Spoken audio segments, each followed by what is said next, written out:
करवाने के लिए आए हैं। इलेक्शन पास करवाने आए हैं। हाँ। कौन नहीं पास होने दे रहा है? मोदी नहीं पास होने दे रहा भाई। मोदी जी तो पास कर रहे हैं, तो कांग्रेस नहीं पास होने दे रही है। आपको बुला के लाई है प्रोटेस्ट के लिए। नहीं, मोदी तो नहीं पास होने दे रहा, मोदी नहीं पास होने दे रहा।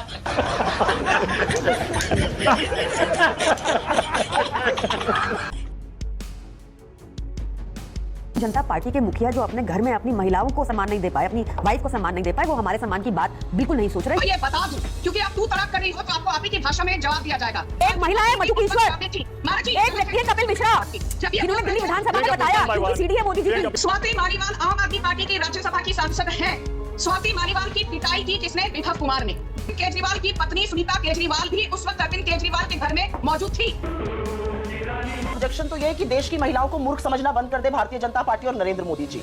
हाँ, ये कर लो पहले। कहीं नहीं है, क्योंकि महिला आरक्षण के तो ध्वजवाहक हम हैं। सीमन के बारे में, सेंसस के बारे में, महिला रिजर्वेशन के बारे में सोनिया गांधी को कुछ न सूझी, राहुल गांधी को ना कुछ सूझी, ना वो कुछ पूछे। इस तरह की बातें करके आप महिलाओं को बेवकूफ और उनको कम अकल आंकना बंद कर दीजिए। आप लोग रोना बंद कीजिए। तो हाँ जी, राम राम जी। डिबेट शो की एक और मजेदार वीडियो में आप सभी का स्वागत है। दोस्तों, आज की डिबेट वीडियो होने वाली है बीजेपी की प्रवक्ता संजू वर्मा, आम आदमी पार्टी की प्रियंका कक्कड़ और कांग्रेस की सुप्रिया सिन्नेत के बीच में। दोस्तों, महिला आरक्षण बिल को लेकर डिबेट है। डिबेट बहुत मजेदार होने वाली है, आप सुनो अंत तक जरूर देखना। अगर आप चैनल पर पहली बार आए हैं, चैनल को अभी तक सब्सक्राइब नहीं किया है तो चैनल को सब्सक्राइब भी कर लेना। चलिए दोस्तों, मेन वीडियो स्टार्ट करते हैं। टीवी वाले भाई, पिक्चर चालू करो बे। प्रियंका, डिलिमिटेशन के साथ महिला आरक्षण चाहिए या अलग से चाहिए? बोलिए। देखिए, मेरी बात सुनने में कड़वी लगेगी पर सच है। देखिए, बृजभूषण जनता पार्टी के मुखिया जो अपने घर में अपनी महिलाओं को सम्मान नहीं दे पाए, अपनी वाइफ को सम्मान नहीं दे पाए, वो हमारे सम्मान की बात बिल्कुल नहीं सोच रहे। ये मेरे को बोलने में कोई गुरेज नहीं है। चड्ढा समझाओ इसे, समझाओ। So let me put this on record. मेरी पार्टी चाहती है कि महिलाओं को 50% रिजर्वेशन मिले। In its current form at least 33% आप रिजर्वेशन दीजिए। आपने 2023 में वाहवाही लूट ली कि 2029 में एक विमेंस रिजर्वेशन स्टार्ट होगा। आप फिर से वही वाहवाही लूटना चाहते हैं कि 2029 में होगा। और इनसे पूछिए, अभी हाल ही में 30 मार्च को ये साफ साफ बताया गया कि सेंसस की प्रक्रिया, नए सेंसस की 2026 वाले की प्रक्रिया will be over by March 2027 में नया सेंसस आ रहा है। तो इनको क्यों अशर इन करना है? अभी 2027 के सेंसस से डिलिमिटेशन होगी, उसके बाद आप रिजर्वेशन देंगे। आप वैसे ही कह रहे हैं 2029 में देंगे। आप अभी करंट फॉर्म में क्यों 33% देने से कतरा रहे हैं? आप क्यों चाहते हैं नैरेटिव बनाना कि विपक्ष को इससे प्रॉब्लम है? विपक्ष साफ कह रहा है कि 50% दो, कम से कम 33% आज से दो।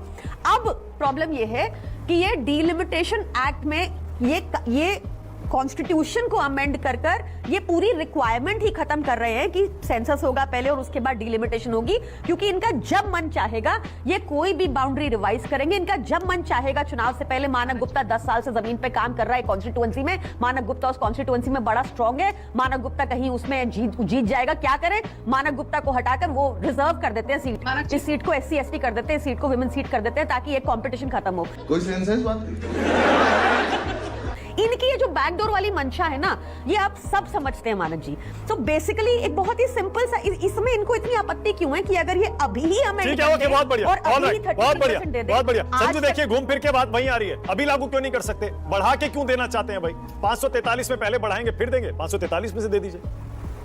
मानव जी, पहले तो मैं आम आदमी बढ़ाएंगे कैसे? किस बेसिस पे बढ़ा रहे हैं? ये भी पूछ लीजिए। बोलिए, वन बाय वन बोलिए।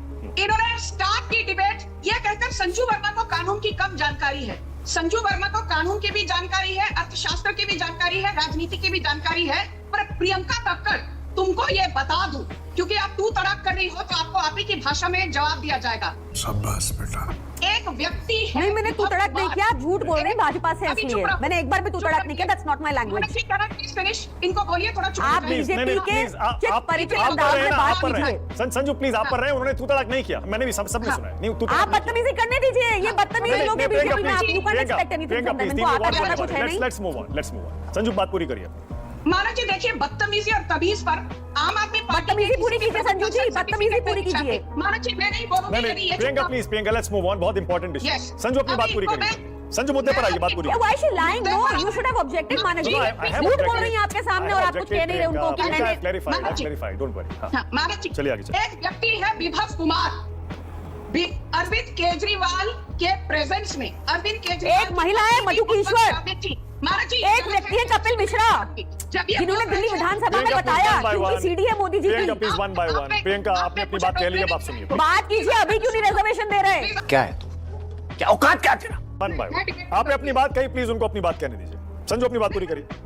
हाँ महाराज जी, विभव कुमार ने स्वाति मालीवाल, जो कि आम आदमी पार्टी की राज्यसभा से सांसद है नॉमिनेटेड, स्वाति मालीवाल ने इसलिए प्रेस 33% नहीं कॉन्फ्रेंस दे रहे के अभी। द्वारा कहा, मानव जी, इसलिए मधुकेश्वर बोल रही हैं जो बोल रही है मोदी जी के लिए। प्रियंका प्लीज, ऐसे बाकी लोगों का टाइम वेस्ट होगा। Please one. Swati Maliwal Aam Aadmi party की राज्यसभा की सांसद हैं। स्वाति मालीवाल की पिटाई की किसने? विभव कुमार ने। विभव कुमार उस वक्त कौन था? विभव कुमार अरविंद केजरीवाल का खासम खास पर्सनल सेक्रेटरी था। अरविंद केजरीवाल की पत्नी सुनीता केजरीवाल भी उस वक्त अरविंद केजरीवाल के घर में मौजूद थी।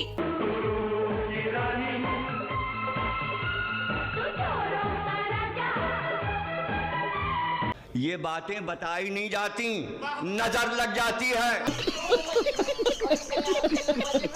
क्या क्या ऑब्जेक्शंस हैं? आपका विरोध क्या है? क्योंकि सरकार कह रही है आप महिला आरक्षण का विरोध कर रहे हैं। मुझे सबसे बड़ा ऑब्जेक्शन तो यह है कि देश की महिलाओं को मूर्ख समझना बंद कर दे भारतीय जनता पार्टी और नरेंद्र मोदी जी। हाँ ये कर लो पहले। आपने कैरेट डांगल किया था 2024 के चुनाव के पहले। 30 महीने पहले मोदी जी ने कहा सितंबर 2023 को कि महिलाओं का आरक्षण होना चाहिए, सर्वसम्मति से पास किया गया। आप एकदम से यकायक जगह और आप अपने ही संशोधित कानून को फिर से संशोधित करना चाहते हैं, 334A को, जो कॉन्स्टिट्यूशनल अमेंडमेंट था। और अब आप क्या करना चाहते हैं उस पर मैं 2 मिनट में चर्चा करूंगी। लेकिन मेरा अपना मानना है कि महिलाओं की कलेक्टिव विजडम को कम आंकने का काम लगातार मोदी जी करते हैं, वो मत कीजिए। आप एक्सपोज हो रहे हैं ऐसा करके। कब हो गया ये? कब हुआ? कब? जिस नींव पर महिला आरक्षण खड़ा है, 73वां और 74वां अमेंडमेंट कॉन्स्टिट्यूशन का हमने किया। पंचायती राज में आज 15 लाख निर्वाचित महिलाएं कांग्रेस पार्टी की देन है और मुझे फक्र है इस बात का। तो महिला आरक्षण पे हमें ज्ञान मत दीजिए। और महिला आरक्षण अगर वाकई में करना था तो 23 में किया होता, 24 में भर भर के महिलाएं आती संसद में। खैर, अब मैं आती हूं जो असल मंसूबा है। असल मंसूबा है परिसीमन और डिलिमिटेशन का। और as a student of Indian politics मुझे दिक्कत है जो आर्टिकल्स है कॉन्स्टिट्यूशन के 55, 81, 82, 170, 330, 332, 334A, इनका संशोधन किया जा रहा है। क्यों? क्योंकि सरकार जो संवैधानिक प्रावधान है, जो कॉन्स्टिट्यूशनल प्रोविजन है, डिलिमिटेशन कब होगा ये आर्टिकल्स ऑफ द कॉन्स्टिट्यूशन तय करते हैं, उसको संविधान से हटाना चाहती है। तो ये मुद्दा ही नहीं है, क्योंकि महिला आरक्षण के तो ध्वजवाहक हम हैं। हमने से क्रेडिट का ब्लैंक चेक आपको दे रहा हूं। सरकार कौन सा सेंसस यूज होगा उसको संविधान से हटाकर पार्लियामेंट की एक सिंपल मेजॉरिटी से पास कराना चाहती है। आप संविधान के तहत जो राइट्स है डिलिमिटेशन के या कौन सा सेंसस यूज होगा उसको क्यों हटाना चाहते हैं? आज यहां पर फिर से कहा गया प्रोपोर्शनेट रिप्रेजेंटेशन होगा।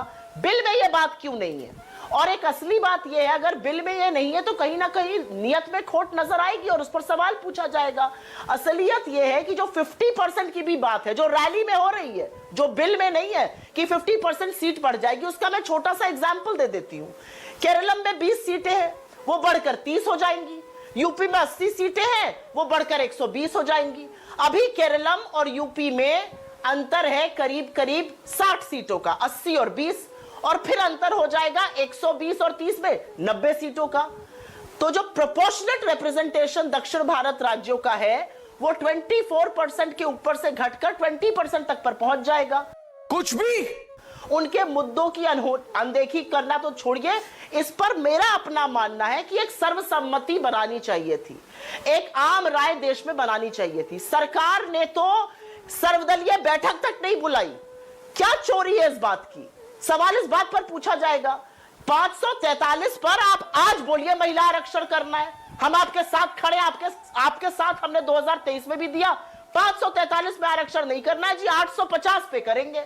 मतलब 9 मन तेल होगा न राधा नाचेगी, वो असलियत है।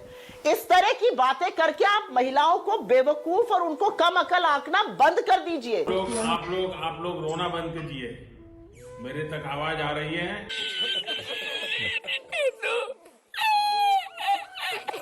नाक रगड़ के बेचारों को जातिगत जनगणना के बारे में मानना पड़ा था।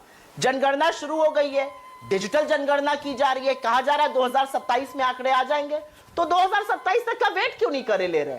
कौन सी ऐसी जल्दी है? कौन सा इंजेक्शन लग गया कि अभी होना है? 27 तक का वेट करिए। अभी बदत है भाई, अभी बदत है। मानक जी, पहले तो मैं ये कहना चाहती हूँ, जो लोग आज नरेंद्र मोदी को चीख चीख कर ये दुहाई देते नजर आते हैं कि भाई बंगाल, तमिलनाडु, ये चुनाव से पहले आप जो परिसीमन में अंतर लाना चाहते हैं संवैधानिक संशोधन के द्वारा, जरूर आपकी नीयत में कोई खोट है। तो मैं पहले तो यह कहना चाहूंगी, दाल में कुछ भी काला नहीं है, नीयत में बिल्कुल कोई खोट नहीं है। और कांग्रेस के प्रवक्ता तो यहाँ आकर भाषणबाजी ना करे तो बेहतर होगा। कांग्रेस को इनका इतिहास बार बार लगातार याद दिलाना बेहद जरूरी है। पहला कब हुआ था सेंसस? 1951 में, उसके बाद 1961 में, फिर 1971 यानी 1971 में, फिर 2011 में। फिर बात करते हैं परिसीमन कब हुआ था, डिलिमिटेशन 1952 में, फिर हुआ था 1963 में, फिर हुआ था 1975 में, और आखिरी परिसीमन डिलिमिटेशन हुआ था 2002 में। 2002 से लेकर 2026 में हम आ गए। 24 सालों में इतना तो आप मानेंगे कि 2004 से 2014 तक किसकी सरकार सत्ता में थी? कांग्रेस की। तब परिसीमन के बारे में, सेंसस के बारे में, महिला रिजर्वेशन के बारे में सोनिया गांधी को कुछ ना सूझी, राहुल गांधी को ना कुछ सूझी, ना वो कुछ बूझे। हाल ही में कुछ ही साल पहले जब नरेंद्र मोदी ने कहा कि हम द्रौपदी मुर्मू जी का समर्थन करते हैं for the post of honourable president of India, तो इन्हीं के एक नेता ने कहा Draupadi Murmu represents the evil philosophy of RSS and BJP. क्या उस नेता को इन्होंने अपनी पार्टी से बेदखल किया? जी नहीं। जो प्रियंका वड्रा, मानक जी, हाथरस में दौड़ दौड़ कर चली गई थी चिल्लाते हुए, लड़की हूं लड़ सकती हूं, लड़की हूं लड़ सकती हूं, उस प्रियंका वड्रा को मैं पूछना चाहती हूं, आपके कांग्रेस के दिल्ली हेडक्वार्टर्स के बाहर एक लड़की अर्चना गौतम, जो आपकी लड़की हूं लड़ सकती हूं कैंपेन की पोस्टर गर्ल थी, प्रियंका वड्रा, आपके सचिव ने अर्चना गौतम की पिटाई की, FIR भी दर्ज हुआ। संजू एक सेकंड। आज इस देश में वैमनस्यता और नफरत इस कदर घोली जा रही है। अच्छा, आज इस देश में अमीर को गरीब से, अगड़े को पिछड़े से लड़ाया जा रहा है। आइए देखते हैं। आज इस देश में अमीर को गरीब से, गलतफहमी में मत रहिए। अरबपति जीएसटी नहीं देते हैं, हिंदुस्तान के मजदूर, हिंदुस्तान के किसान, हिंदुस्तान के गरीब लोग जीएसटी देते हैं। अगड़े को पिछड़े से लड़ाया जा रहा है। आपको हिंदुस्तान की 200 सबसे बड़ी कंपनियों के मालिकों की लिस्ट में एक ओबीसी नहीं मिलेगा, एक दलित नहीं मिलेगा, एक पिछड़े वर्ग का नहीं मिलेगा। सच्चाई है। अगड़े को पिछड़े से लड़ाया जा रहा है। अगर आप अपर कास्ट के नहीं हो तो आप सेकंड क्लास सिटीजन हो। आज इस देश में वैमनस्यता और नफरत इस कदर घोली जा रही है। जाते जात तुम्हारी जात क्या है? खत्म। Bye bye, tata, goodbye, गया। तो दोस्तों इस वीडियो में इतना ही। अगर आपने वीडियो अंत तक देखी है तो उम्मीद करता हूँ आपको वीडियो पसंद आई होगी। वीडियो के बारे में आपकी जो भी कोई राय है कमेंट्स करके जरूर बताएं। वीडियो को अंत तक देखने के लिए आप सभी का बहुत बहुत धन्यवाद। ऐसी मजेदार वीडियो देखने के लिए चैनल को सब्सक्राइब करना बिल्कुल ना भूलें। चलिए दोस्तों, मिलते हैं जल्द अगली वीडियो में। तब तक के लिए जय हिंद, वंदे मातरम।